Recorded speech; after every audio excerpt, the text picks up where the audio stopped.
Nacional TV.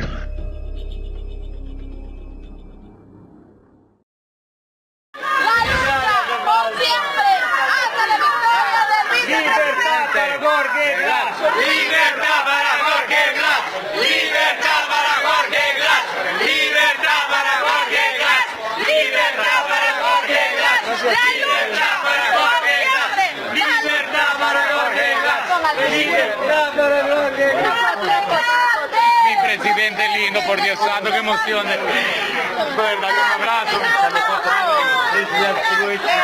La mano, dile.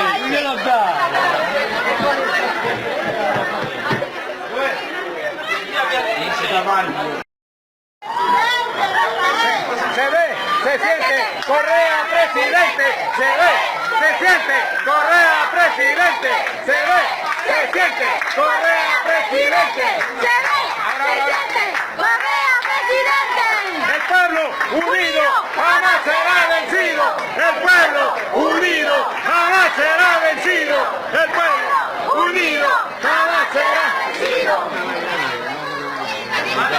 Ahora, vamos, fuera Levín, fuera, fuera Levín, fuera. Libertad para Jorge Glass. Libertad para Jorge Glass, libertad para Jorge Glass, libertad para Jorge Glass, libertad para Jorge Glass, libertad para Jorge Glass, libertad para Jorge Glass. Libertad. Fuera Levín, fuera, fuera Levín, fuera, fuera Levín, fuera. Fuera Levín, fuera. Me han pedido que hable una hora sobre un tema que básicamente es político. América Latina en disputa, retos y desafíos. Luego tendremos una sesión de preguntas y respuestas. Si alguien se para, como están haciendo en todas las universidades donde me invitan a dar conferencias gritando dictador, autoritario, corrupto, no se preocupen, ya es parte del programa. Le damos una piadosa sonrisa y nosotros continuamos. No tienen más argumentos, los mediocres no tienen más argumentos.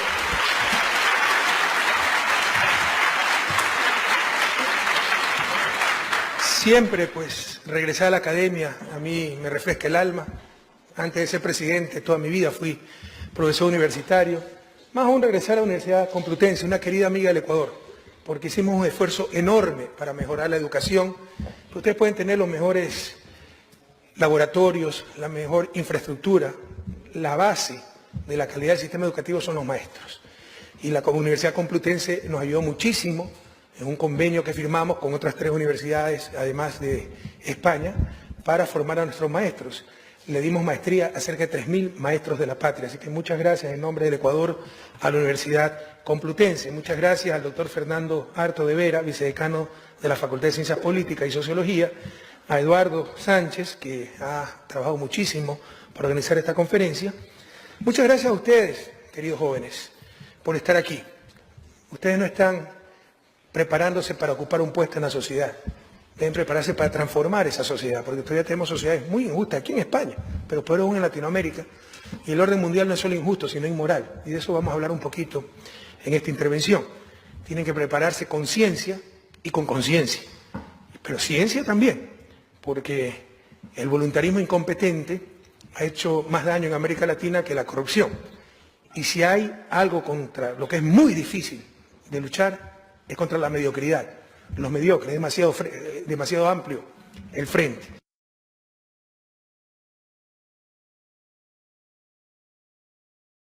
Una sociedad, sino a transformarla. Siempre mi especial abrazo, y aquí veo letreros, ¿no?, a nuestros queridos hermanos migrantes. No saben la admiración que les tenemos, cuánto le debe el país. No me cansaré de repetir, siempre en mis conferencias en España, en Italia, lugares de alta migración, sobre todo España. Vengo de la Universidad de Murcia ayer. Murcia tiene la comunidad en términos relativos más alta de migrantes ecuatorianos. Ustedes deben saber, queridos jóvenes, que Ecuador no era un país de alta migración y que ellos no es que emigraron voluntariamente, fueron expulsados, son exiliados de la pobreza frente al estruendoso fracaso del neoliberalismo, de lo que llamamos la larga y triste noche neoliberal, que bajo el fundamentalismo neoliberal, ideología disfrazada de ciencia, algo más cercano a la fe que a la razón, aflojaron todos los controles para el sector financiero, con una reforma de la Ley de Instituciones Financieras ya por el año 94. Insisto, bajo el fundamentalismo es que solito el mercado financiero se iba a autorregular. Se autorregularon también, que se prestaron la plata entre ellos, la mandaron afuera, con plata de los depositantes, no de los accionistas, construyeron edificios de mármol, sueños faraónicos, etc. Y quebraron 16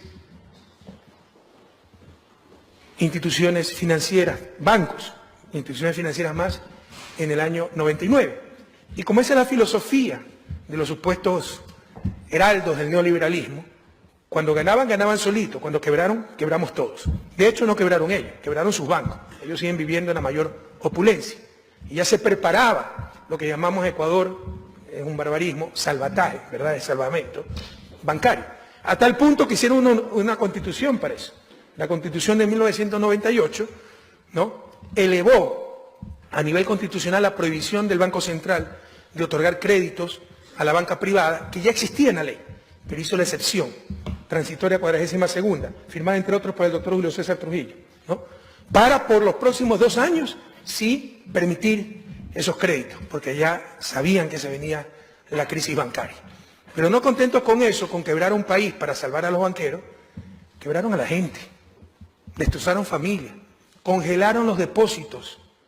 Marzo de 1999, el llamado feriado bancario, ordenan, nadie nos puede sacar su plata. Propiedad privada. Un gobierno neoliberal realizando la mayor incautación de bienes privados de la historia del país. Esas son las contradicciones de América Latina. Y la gente no podía sacar su propia plata para mandar a sus hijos al médico. Y se nos suicidaban padres de familia, ancianos, porque no tenían sus recursos, no les permitían sacar sus recursos para sanarse, para pagar la escuela de sus hijos. Y eso produce la migración. Y en pocos años, millones de ecuatorianos, calculamos un par de millones, salieron. En principio y sobre todo de España, porque no se requería visa por la facilidad del idioma. Cuando vieron que el flujo migratorio era muy grande, nos pusieron la visa Schengen, ¿no? Recuerden ustedes que nosotros lo recibimos a muchos españoles durante la guerra civil y después de la guerra civil y nunca les pusimos visa.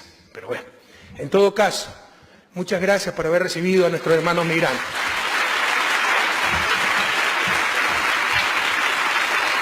Pero fíjense la nobleza de nuestra gente. Pese a que fueron expulsados de su propia tierra, jamás se olvidaron de su patria.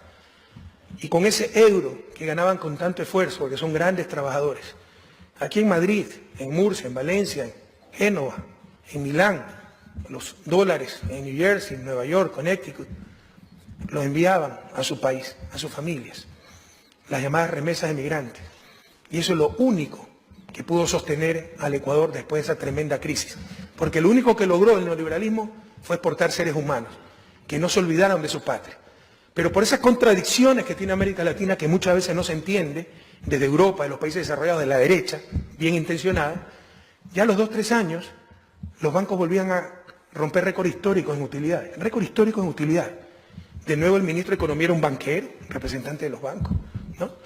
Y esa plata la mandaban fuera del país en nombre de falsa prudencia. Mientras la gente que expulsaron de su propia patria mandaba esos dólares, esos euros con tanto sudor, con tantos sacrificios ganados al país, y eso es lo que nos sostuvo. Pero nuestros migrantes no son números, no son remesas, son seres humanos. Todavía el país no se responde de esa traída migración. Tal vez uno de los logros que más me llenan de orgullo en mi gobierno es que se revirtió el flujo migratorio.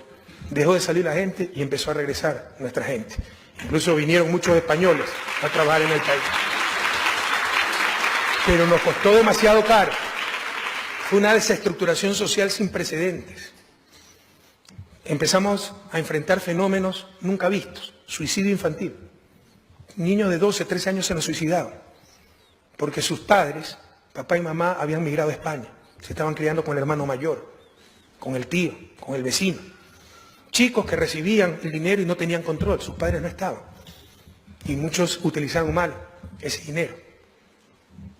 A nivel familiar, la desestructuración familiar, la madre que tuvo que dejar a sus hijos de 2 o 3 años, no los volvió a ver, porque estaba en condición irregular, no podía regresar, no podía salir de España. Esa es la más intensa experiencia que yo tengo como presidente de la República, cuando venía a España, a Italia, y le daba el abrazo a esa madre, que una muestra de amor infinito, se sacrificó, dejó de ver y participar de la niñez, de la adolescencia, de la juventud de sus hijos. No lo veía hace 16, 18 años, pero para darle a esos hijos un futuro mejor. para darle las oportunidades que esa mujer nunca tuvo. Aquí veo un letrero, las mujeres migrantes, mi admiración y mi saludo a las mujeres migrantes de la patria. Pero también hubo desestructuración de familia, se separaron esposos o padres se separaron de sus hijos. Fue algo extremadamente doloroso. Así que, queridos jóvenes españoles, europeos, cuando tengan al lado un migrante ecuatoriano, siéntanse honrados. Es gente extraordinaria, son los héroes y heroínas de nuestro tiempo. En nombre de la patria, jamás me cansaré de agradecer a nuestros hermanos migrantes. Muchas gracias por estar aquí. Yo soy muy riguroso en estas cosas porque vengo a la academia. Cuando me piden hablar de un tema, hablo de ese tema. Cuando me dicen una hora, es una hora. Ya voy a tomar tiempo. Estamos hablando de 1:45. Será hasta las 1:45 la conferencia y después preguntas y respuestas. Detesto a esa gente que llena de vanidad, que cree que porque tiene un nombre ya prestigioso le piden hablar de astrología y viene a hablar de fútbol, ¿no? Y no hablemos mucho de fútbol, ¿cierto? Ahorita, porque es más complicado que la política en estos momentos, el penal del Real Madrid, ¿no? El día de ayer. El tema es delicado. Entonces, bueno, trataremos de hacer la intervención en una hora y hablar sobre el tema que me han propuesto, que es un tema además que me agrada mucho.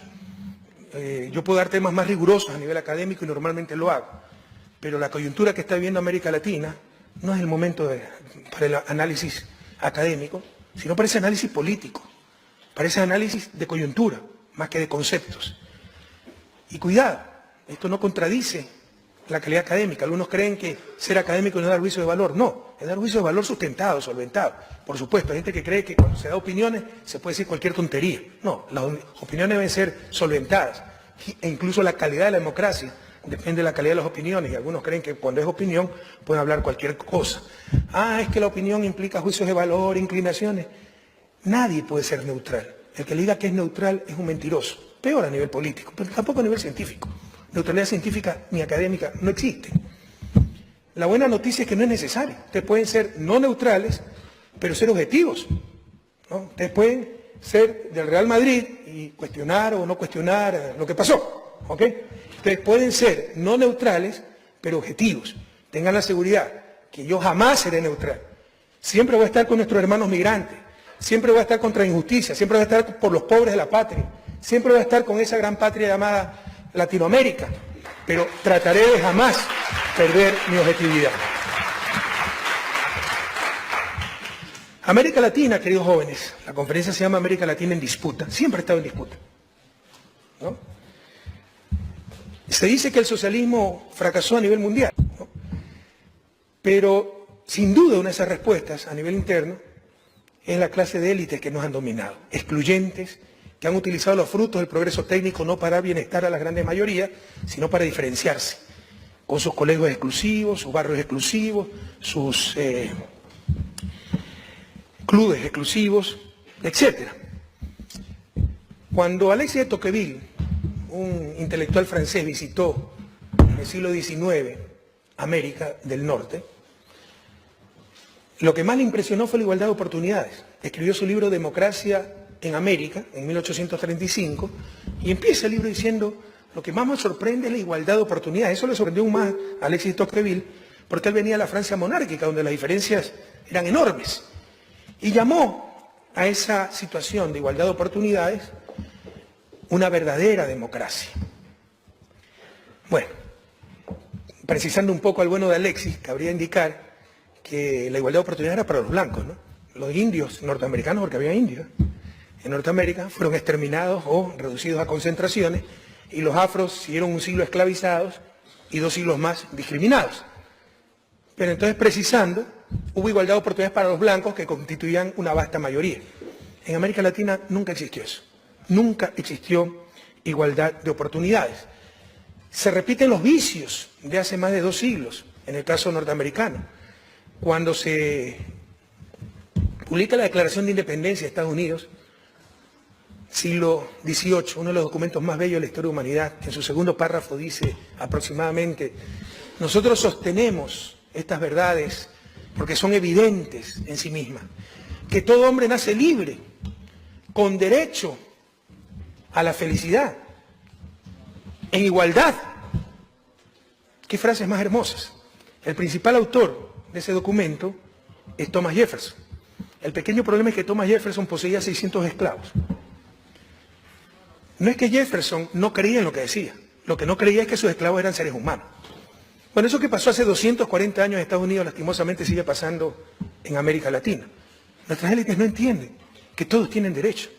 Cuando hablan de libertad, hablan de su libertad. Cuando hablan de derecho, hablan de su derecho. Son hasta capaces de apoyar o tolerar a un gobierno que busque darle mejores colegios a los hijos de sus empleadas domésticas, pero serán capaces hasta de asesinar a un presidente que busque darle a los hijos de esas empleadas domésticas los mismos colegios que a los hijos de la burguesía.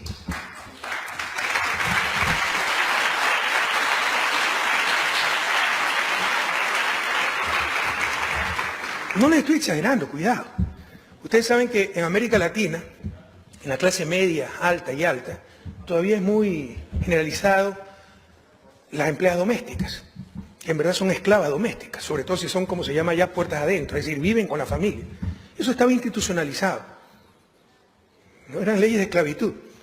En el Código de Trabajo, cuando yo llegué al gobierno, se establecía que esas empleadas domésticas que trabajaban puertas adentro solo tenían una tarde libre cada domingo, cada 2 semanas un domingo, tarde libre. El salario mínimo, por ley, era la mitad que el salario mínimo de un trabajador, que era de miseria. Cuando yo llegué al gobierno, era 160 el salario mínimo, ahora está cerca de $400. Pero el de la empleada doméstica era $80. Estamos hablando no siglo XIX, estamos hablando año 2005, 2006. ¿Ok? Es decir, comían menos que el resto. Y no era un problema de escasez de recursos. De hecho, muchas veces se justifica la explotación laboral con el cuento de la competitividad. Tenemos que pagar salario de miseria, tenemos que hacer flexibilización laboral para que sean competitivas nuestra empresa. Esa es la mayor mediocridad, ¿no? Basar la competitividad de una empresa en la explotación laboral. Pero además lo más importante que requiere una sociedad es el bien moral. Y basar la rentabilidad de una empresa en la explotación laboral es sencillamente inmoral. Es mucho más lo que se pierde que las pocas divisas que se ganan. Pero ese argumento podría hasta discutirse cuando se trata de empresas, y cuando se trata de hogares, cuando se trata de familia.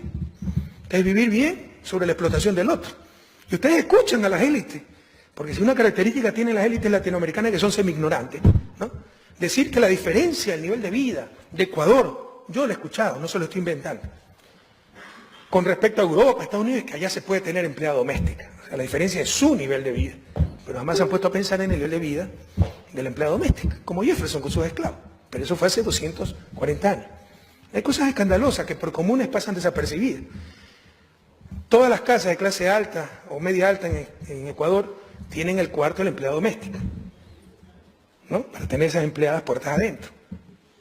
Pero puede ser la mansión más opulenta, que el cuarto de la empleada doméstica va a estar detrás del cuarto de máquinas, sin baldosa, sin ventana, poco menos que un armario, porque es la empleada doméstica, más pequeño, yo lo he visto, más pequeño que el vestidor del cuarto principal de la casa. O sea, no es un problema de recursos, es un problema de cultura. Y es uno de los factores, le insisto, que ha mantenido en el retraso a nuestra América. La clase de élite que nos ha dominado. No hemos tenido poder popular, hemos tenido poder en función de ciertos grupos, de ciertos intereses. Hemos tenido lo que llama un autor boliviano, Zabaleta, estados aparentes, sirviendo a unos cuantos grupos, no estados populares. Gramsci lo llamaba integrales, sirviendo a las grandes mayorías. Pero también tenemos aspectos externos que ha restringido el desarrollo. Los procesos de desarrollo muy difícilmente pueden ser repetibles. Algunos quieren que incluso se hicieron teorías de esto, que no era otra cosa que contar la historia de los países actualmente desarrollados como si se puede repetir esa historia y como si esa historia fue correcta. Pero las condiciones son diferentes, restricciones externas, etcétera, situaciones tecnológicas. Y aquí una clave, ¿no? Para analizar el desarrollo, tenemos que hacer lo que ellos hicieron cuando tenían nuestro nivel de desarrollo, no lo que ellos hacen cuando ellos son los campeones mundiales en productividad, competitividad, etcétera. Entonces, hay restricciones externas para el desarrollo. Esto fue explícitamente analizado en teoría del desarrollo de la época de posguerra. En la posguerra, como veremos, se dio una ventana de oportunidad para el desarrollo, ¿no? América Latina tuvo capacidad de pensamiento propio, estableció su estrategia de desarrollo e industrialización sustitutiva de importaciones. Bien planteada la estrategia, por Raúl Prebisch. reconociendo restricciones externas como el comercio injusto, el comercio desigual. Cada vez teníamos que dar más materia prima para comprar menos bienes industrializados del primer mundo, la famosa división internacional del trabajo clásica.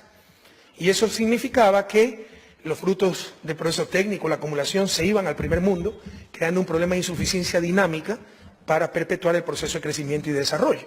Para evitar eso había que protegerse de ese comercio injusto, industrializando, consideraban industrialización como modernización, eso no fue tan original, eso era parte de la teoría modernizadora.